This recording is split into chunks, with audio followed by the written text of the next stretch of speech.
Hello friends, मैं प्रकाश बांगर अपने channel wealthy box पे एक बार फिर से आप सभी का स्वागत करता हूँ। क्या दोस्तों, आपने स्टेप अप एसआईपी के बारे में सुना है? नहीं सुना तो मेरा ये वीडियो आपके लिए आज बहुत ही महत्वपूर्ण है। स्टेप अप एसआईपी ये एक वो टेक्निक है जिसमें आपके इन्वेस्टमेंट छोटा छोटा सा बदलाव करके आप अपना एक बड़ा सा फंड तैयार कर सकते हैं और इसमें आपको ज़्यादा तकलीफ का सामना भी नहीं करना पड़ेगा। स्टेप अप एसआईपी को हम एक छोटी सी कहानी के द्वारा समझते हैं। दो दोस्त थे, रवि और अमित। दोनों ने ही अपनी पहली नौकरी के साथ एसआईपी करने का फैसला लिया। दोनों ने ही 10-10 हज़ार रुपये की एसआईपी से शुरुआत की। रवि ने सिर्फ 10 हज़ार रुपये की एसआईपी से शुरुआत की और वो उसे कंटिन्यू करता रहा। लेकिन अमित ने सोचा कि वो हर साल इसमें 1,000 रुपये का ही बढ़ोतरी करते रहेगा। जैसे कि हर साल पूरा होने पर 1,000 फिर 2,000 इस तरह अपने एसआईपी को बढ़ाते रहेगा। अब हम समझते हैं अमित की स्टेप अप एसआईपी का कमाल। अमित ने 15 साल में स्टेप अप एसआईपी के जरिए कुल निवेश किया 30,60,000 रुपये और उसकी 12% रिटर्न के साथ उसकी फंड वैल्यू हुई 71,29,000 रुपये। अगर अमित अपनी स्टेप अप एसआईपी को 5 साल और बढ़ाता है, यानी कि 20 साल अगर वो कंटिन्यू करता है, तो उसका कुल निवेश होगा 86,80,000 और 12% रिटर्न के साथ उसकी फंड वैल्यू हो जाएगी 1,47,00,000 रुपये।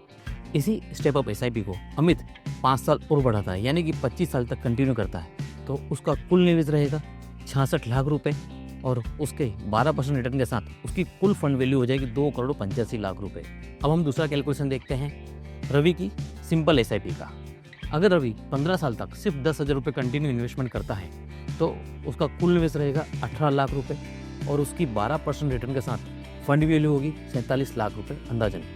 इसे थोड़ा सा और समझते हैं कि अगर रवि अपनी नॉर्मल एसआईपी को 5 साल और बढ़ाता है, यानी कि 20 साल तक कंटिन्यू करता है, तो उसका कुल निवेश रहेगा 24 लाख रुपये और उसकी 12% रिटर्न के साथ उसकी फंड वैल्यू हो जाएगी 91,90,000 रुपये। रवि अपनी एसआईपी को 5 साल और बढ़ाता है, यानी कि 25 साल तक एसआईपी कंटिन्यू रखता है, तो उसका कुल निवेश रहेगा 30 लाख रुपये और उसकी फंड वैल्यू 12% रिटर्न के साथ 1,70,00,000 हो जाएगी। सोचिए कि रवि ने अपनी एसआईपी को कंटिन्यू करा पर उसमें कुछ बढ़ोतरी नहीं की, और वहीं अमित ने स्मार्टली अपने इन्वेस्टमेंट में थोड़ी सी बढ़ोतरी की और उसका फंड वैल्यू कितना बढ़ गया। तो यही है स्टेप अप एसआईपी का कमाल। अब हम समझते हैं कि आप स्टेप अप एसआईपी किस तरह कर सकते हैं। इसमें आपको ज़्यादा कुछ नहीं करना, आपकी जो नॉर्मल एसआईपी चल रही है उसी में हर साल थोड़ी थोड़ी अमाउंट को बढ़ाना है, बस इतना ही आपको करना है। अब हम समझते हैं स्टेप अप एसआईपी के फ़ायदे। सबसे पहला फ़ायदा यह है कि जैसे जैसे आपकी सैलरी बढ़ती है वैसे वैसे आपका इन्वेस्टमेंट भी बढ़ता है। दूसरा फ़ायदा यह है कि इससे आपको इन्फ्लेशन यानी महंगाई से लड़ने की ताकत मिलती है।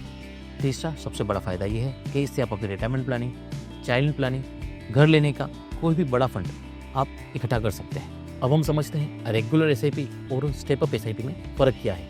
रेगुलर एसआईपी में आपका एक अमाउंट फिक्स रहता है, उसमें कुछ भी बढ़ोतरी होती नहीं है, और स्टेप अप एसआईपी में आप हर साल इसमें कुछ ना कुछ अमाउंट की बढ़ोतरी करते रहते हैं, जिससे कि आपकी वेल्थ भी जल्दी बढ़ती है। अगर दोस्तों आप भी स्मार्ट इन्वेस्टर बनना चाहते हैं तो स्टेप अप एसआईपी आपके लिए बहुत ही परफेक्ट है। इससे आपका फंड वैल्यू भी जल्दी बढ़ता है और आपकी वेल्थ भी जल्दी बढ़ती है। अगर आपको मेरी ये वीडियो पसंद आई है तो इसे लाइक और शेयर अवश्य ही कीजिएगा और कमेंट में अवश्य बताइएगा कि आप स्टेप अप एसआईपी कब से स्टार्ट कर रहे हैं। Thank you.